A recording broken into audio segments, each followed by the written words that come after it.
Okay, long gone is the shirtless era. We're now into perhaps a winter-long beard and full clothing. I'm going to try to keep this a little shorter than previous ones. Straight to the point, this might be my favorite game I played the entire year. The way that Cyberpunk is now is so close to the way that I was like dreaming it was going to be when I bought my last computer to get ready for it in fall of 2019. A funny thing about games and hype and excitement is that if you ask me now how many things are materially different between release Cyberpunk and the way that it is now, I could list off a lot, but it kind of blurs to some degree. I remember a lot of tedious elements in terms of looting guns. I remember how poor you were by the end. I remember buying mods for my clothing so I could look the way that I wanted to, and it bankrupted me. I was like, I just put 150 hours in this game. I can't buy like 4 mods for my clothes. It's so stupid. But the way it is now, like I almost had difficulty stopping once I got to like the 125 hour, 130 hour mark. I'm like, I need to move on. But every single time I drive through the city, every single time you put on like a different outfit, go driving around on your motorcycle with the music blasting, night or day, every single time it's like an endless pleasure. It really is. It's incredible. They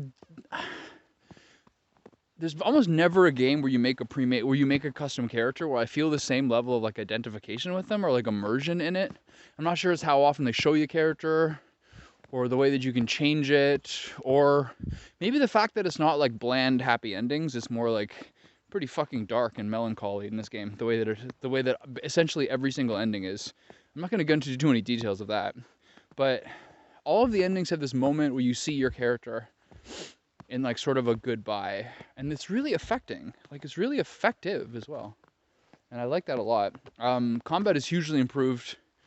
I will say that despite there being a ton of different ways to play, combat-wise, and the fact that it is like really, really great power fantasies in all of them, I think there's more of a width of options than there is a depth of options. Like I played like a reflex blade katana, mantis arm style, super mobile, very, very squishy. And there's not a whole lot of different like inputs and things you really need to do regardless of playstyle. They're all very, very cool and you feel very, very strong. But I can't imagine it's too complex in how you're doing it.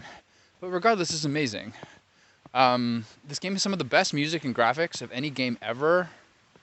The Valentino's music, the sneaking and combat music for the Valentinos is like 10 on 10. I can't stop listening to it. All the different gangs and military organizations having all their different themes. I can't say enough how amazing it is to be in that world. The ads are really annoying and obnoxious, sort of garish, but I think that's ultimately sort of intended. Car design, amazing.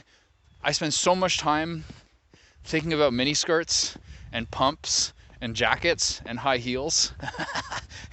That was actually so stupid. I spent there's like entire 45-minute periods where I'm going around clothing shop buying things. Once I found out that there's a button that isolates to the things that you already don't have in your wardrobe, saved my life. I think that if I was to say for me personally, there's a million different endings, and I feel bad for it. People who get one of the really, really huge, depressing bummer ones as the first time they ever play. That can be like a sobering end note, although obviously it's pretty easy to get the rest of your endings, this little 2-hour burst of speed.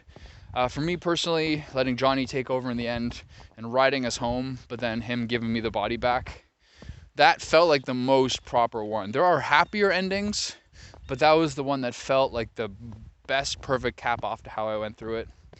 Overall, this is one of the most beautiful worlds ever done.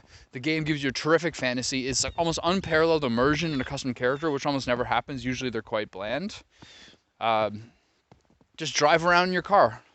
Just go to these different areas. Get Keanu Reeves swearing and yelling at you in your ear. And just have a good time.